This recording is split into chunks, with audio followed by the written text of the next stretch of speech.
오늘 제목은 하나님의 등불이라는 제목이고요. 우리가 다음 세대를 많이 얘기합니다. 다음 세대 얘기할 때 항상 희망적인 얘기 많이 하죠. 소망이다 또는 한국교회의 미래다 말을 하지만 사실 현실적으로는 어떤지를 돌아본다면은 10년 정도 되는 통계들을 비교해 놨던 건데, 보시면은 여러 교단들마다 고신이든 감리교든 예장 통합이든 한 10년 사이에 몇만 명 또는 많게는 20만 명 이상이 줄어들 정도로 상당히 이제 많은 숫자의 어떤 줄어듦도 있었고, 도대체 뭐가 문제인가?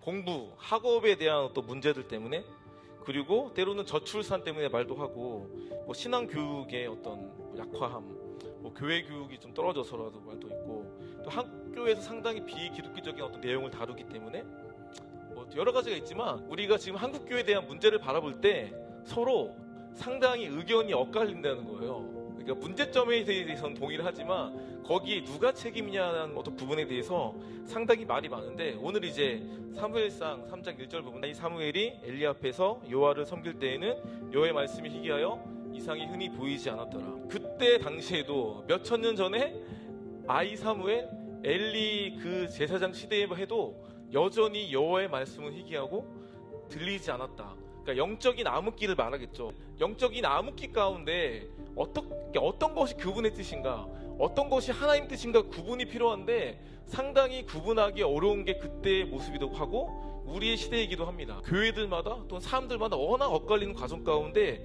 정말 사사기와 다를 바가 없습니다. 다들 아시는 말씀이죠. 그때 왕이 없었으므로 사람들이 자기 소견에 오른 대로 행하였더라. 자기 뜻대로 내 생각할 때, 내가 볼 때 맞는 거에 따라서 의견이 엇갈리다 보니까 상당히 여호와의 말씀이 희귀하여 이상이 흔히 보이지 않는 암담한 현실 가운데 무엇이 답인 것인가, 무엇이 옳은 것인가, 참 물음표가 던질 수밖에 없는 현실인 것 같습니다. 그때 이런 뭔가 하나님의 뜻이 뭔지 구분하기 어려울 때, 그때는 제사장이, 요즘으로 따진다면 목회자가 바른 메시지와 온전한 게 무엇인지, 어떤 것이 그분의 뜻인지를 말씀해 줘야 되는데, 사무엘상 3장 2절에 보면 엘리의 눈이 점점 어두워가서 잘 보지 못하는 그때 자기 처소에 누웠고, 우리가 볼 때는 그때 당시에 엘리 대제사장이 그냥 나이가 들어서 눈이 어두워 누워있다고만 말할 수 있지 아니하고 오히려 영적으로 참 막혀있다 말할 수 있는 거죠. 우리가 알고 있는 사무엘이 엄마인 한나가 그 삶의 문제 때문에 상당히 허덕이고 눈물 흘리고 있을 때 뭐라고 말을 하죠, 엘리가? 야야, 술 끊으라고.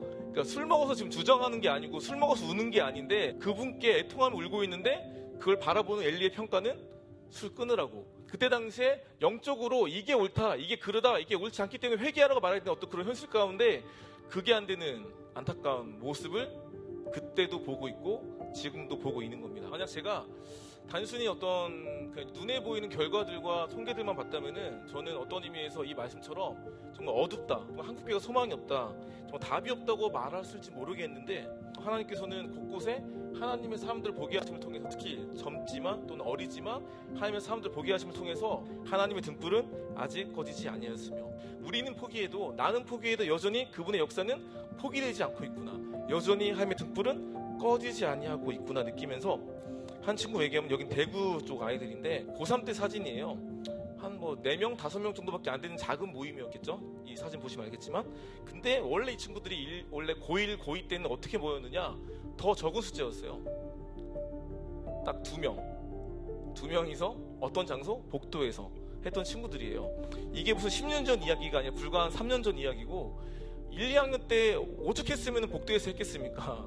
처음에는 빈 교실에서 했겠죠. 근데 쫓기고 가다 보니까 어느 순간에 복도에서 2년 동안 2명이서 한 친구들의 모습을 보게 되는데, 왜 굳이 이렇게까지 하냐 할 수 있지만 그 아이들의 믿음, 모습은 참 많은 사람들에게, 또 많은 친구들에게 도전이 되고 나도 저렇게 살고 싶다는 어떤 마음을 주게 됐는데, 이런 애들 계속 만나고 살았어요. 근데 항상 위기는 반복되는 것처럼 코로나 때문에 만날 수 없는 상황들이 펼쳐지게 된 거죠. 원래는 학교 안에 들어가서 그들을 만났고 학교 안에 들어가서 함께 예배했던 사람인데, 꽤 오랫동안 2012년부터 작년에 생각지 않게 코로나가 한 학기 아니면 끝날 줄 알았는데 끝나지 아니하고 오히려 답답하지만 만날 수 없는 이런 안타까운 현실 가운데 그래도 포기할 수 없잖아요. 이제는 온라인으로 해서 수글저씨 온라이브라고 해가지고 애들에게 신청을 받았어요. 온라인이지만 함께 예배하자, 온라인이지만 함께 학교에 기도하자 하다 보니까 이제 많은 애들이 신청을 해줬고, 카톡으로 때론 줌으로 또 조를 짜줬어요. 2명의 청년들이. 그러니까 제가 오랫동안 하다 보니까 감사하게 함께한 스태프들이 좀 많거든요. 그래서 2명씩 엮어주고 2명의 청년들이 학생들과 함께 한 4-5명을 엮어줘가지고 함께 이제 소통할 수 있는, 특히 웬만하면 지역별로 묶어줬거든요. 경상도 뭐 전라도, 뭐 강원도, 충청도 하면서 그나마 이렇게 하는 과정 가운데 명맥을 이어왔는데, 또 하다 보니까 단순히 스쿨처치 하는 애들만이 아니라 믿는 다양한 친구들과 함께하기 위해서 이런 것들을 하게 됐어요. 다음 세대 신앙 나눔방. 들어와서 이런 얘기를 하는 거예요. 사실 저희 교회가요, 작은 교회여서요, 뭐 개척교회여서요, 중고등부가, 청소년이 저 혼자밖에 없어요. 또는 1-2명밖에 없어요. 그래서 이제 아무리 선생님들과 어른들이 잘해줘도 그 애들은 또래 집단이 중요하단 말이에요. 그 또 다른, 어떻게 보면 어른들의 사랑은 받지만 내 또래들과의 소통을 할 수 없다 보니까 그런 거에 대한 갈급함 때문에 들어온 친구도 있었고, 또 어떤 아이는 자기 교회는 작은 교회는 아니래요.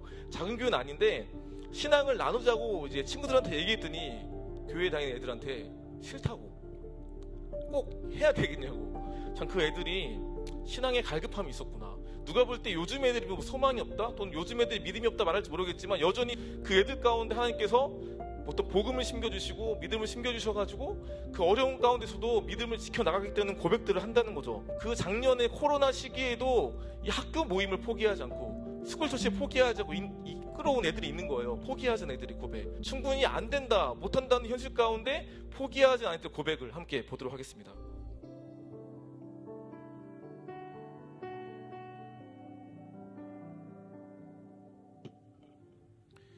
금방 우리 친구들의 고백을 봤는데, 이게 한 10년 전의 고백이 아니라 불과 얼마 전의 고백이고, 여전히 이번 년이 들어서도 포기하지 않겠다는 아이들의 고백을 볼 때마다 보시는 말씀 아시죠? 하나님의 등불은 아직 꺼지지 않았다는 걸 느낄 수밖에 없는데, 그 아이들의 고백들을 제가 뭐 대본 주고 준 게 아니잖아요. 그냥 받아온 거예요. 그냥 너희가 어떻게 1년 동안 버텼니? 어떻게 했었니? 한번 느낀 점을 편하게 찍어서 보내줘 했을 따름인데, 어떻게, 나이는 분명 어린데 나이로는 충분히 애들이 맞잖아요. 10대니까. 근데 어떻게 어른보다 더 나은, 때로는 어떻게 저런 믿음의 고백들을 할 수 있을까? 이런 걸 통해서 많은 부분에서 느끼고 배우시더라고요. 다시 한번 그들의 고백을 통해서 여전히 지금도 하나님은 살아계시고, 여전히 하나님께서는 그들의 입을 통해서 우리에게 그게 진짜구나, 믿음의 어떤 선배들이 걸었던 길 가운데 동일하게 그 고백이 진실이고 여전히 하나님께서는 그런 방식으로 일하시기 원하시는구나 느낄 수밖에 없게 하시는 것 같습니다. 그래서 계속 우리가 넘어지고 쓰러질 때, 소망이 없다, 답이 없다 말할 때 사무엘상 3장 3절 말씀처럼 하나님의 등불은 아직 꺼지지 아니하였으며, 이어서 이렇게 말을 합니다. 그때 여호와께서 사무엘을 부르시는지라 사무엘이 대답하되 내가 여기 있나이다. 그 절망적인 상황 가운데 하나님의 등불은 아직 꺼지지 않았다 말씀하시면서 그때 여호와께서 사무엘을 부르시는지라 사무엘이 대답하되 내가 여기 있나이다.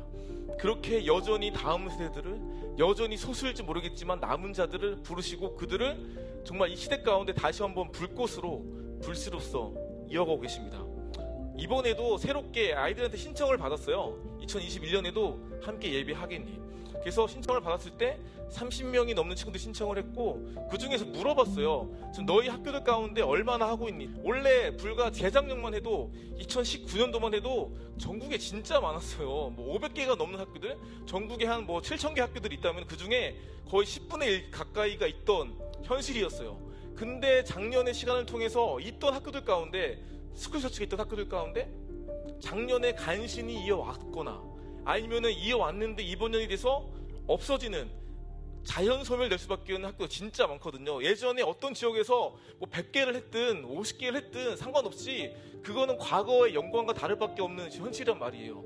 과거의 영광으로만 끝이 아니라 여전히 요즘 애들한테 물어봤을 때 이미 제가 조사했던 애들 중에서 15학교 하고 있고, 그 외에도 15학교가 새롭게 해보겠다는 고백을 하고, 저번 주에 갔다 왔던 교회에서도 애들이 하겠다고 나오고, 오늘 같은 경우도 갔다 왔던 교회 가운데 얘기를 듣고 뭐 선생님들도 도전받는 것뿐만 아니라 애들 가운데서도 저 하고 있어요. 근데 막막한데 얘기 듣고 다시 한번 용기 내볼게요 고백을 한다든지, 참 많은 애들이 다양한 얘기를 해주십니다. 특히 이런 얘기를 해요. 어떤 애가 감사하다고, 몰랐는데 나도 해보고 싶다라든지, 몰랐는데 알려줘서 감사하다고, 아 하나님께서는 새로운 다음 세대를 통해서 한 번도 들어보지 못한 그 친구들을 통해서 부르시고 그들의 입 가운데 내가 여기 있나이다 듣게 하심을 통해서 여전히 하나님께서는 그분의 역사를 이루어 가십니다. 함께 이 시간에 기도할 때 눈을 감고 하나님, 지금 내 안에 있는 수많은 고민, 문제가 있습니다. 내 현실도 있고 우리 교회 현실도 있고 한국교회의 미래 가운데 소망이 있는 것인지 과연 하나님의 등불이 꺼진 것인지 고민될 수 없는 현실 가운데 이 시간 기도할 때 주님, 내가 나를 포기해도 여전히 포기하지 않는 그분의 불길 가운데 우리를 맡기기 소망합니다. 내가 나를 포기해도 그분은 포기하지 아니하시며 하나님의 등불은 아직 꺼지지 아니하시며 하나님의 등불은 아직 꺼지지 않았다 말씀하시며 여전히 사무엘을 부르신 그분 앞에 주님, 내가 여기 있습니다. 저도 여기 있습니다. 나를 통해서 우리 교회가, 내가 속한 가정이, 학교가 온전히 하나님 역사 가운데 일어나기 원한다는 기도를 함께 나아갔으면 좋겠습니다. 함께 기도하시겠습니다. 기도합니다. 주님, 이 시간 내 마음을 열어서 내 입을 열어서 쉽게 고백하기 원합니다. 나를 통해서, 우리를 통해서 한국교회가, 우리 교회가, 내 가정이, 학교가, 내가 살아가는 일터가 회복되기 원합니다.